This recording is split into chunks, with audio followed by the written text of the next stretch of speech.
Hey guys, welcome back to the e-commerce bartender. In the previous video, we went over how to construct a description, and today's video was going to be about how to, look for a supplier and start looking at costs on Alibaba. But I decided to take a step back and just go over some more product research techniques I think you should do before choosing a product, because choosing a product is so important. You want to make sure it's profitable. So let's just go ahead and dive into the video. As you can see here, I have Helium 10 pulled up. I'm actually in the Magnet Squared, which is kind of like a keyword research tool. I typed in magnetic balls, and it's just going to bring up a lot of similar, search terms and keywords that you can use in your listing. But I tend to use Cerebro when it comes to this, but I'm using this just so we can look at just how the data is here and what all this means up here at the top.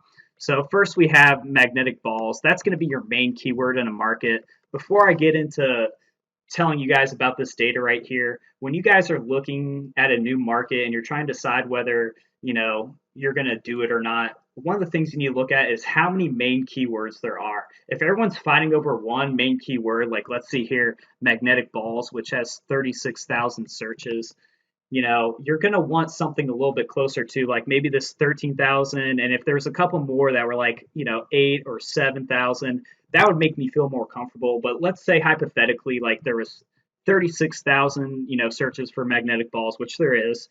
And let's say magnetic balls had like 2,000 searches and the next closest had like 1,000. That's going to be a very hard word to get ranked for organically. So always keep that in mind when you're looking at a market. Keywords are very important as well, just as the product differentiation and variation itself. So the next thing I want to talk about, we have the search volume here, is the magnetic IQ score. This is kind of cool. I like this because it's kind of the ratio between search volume and competing products. So it's basically saying the higher the IQ score, the better the keyword is, the less competitors it has, but it still has high volume. And what else do we got here? The 8-day giveaways. So this right here is basically going to tell you like in the 8-day period how many products you're going to sell underneath, like let's say the keyword magnetic balls. And if you sell 664 in an 8-day period underneath that keyword, you'll be ranked on the first page.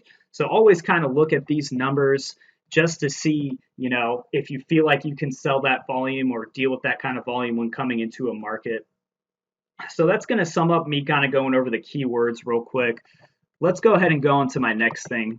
The next thing I want to bring up, guys, is when you're deciding whether or not you want to do a product in the market, you also want to see what your competitor offers. So go ahead and order some of your competitors' products just to see their packaging, just to see what they have on the back of the packaging, just to see how their product works. If you can, make anything better, get on it.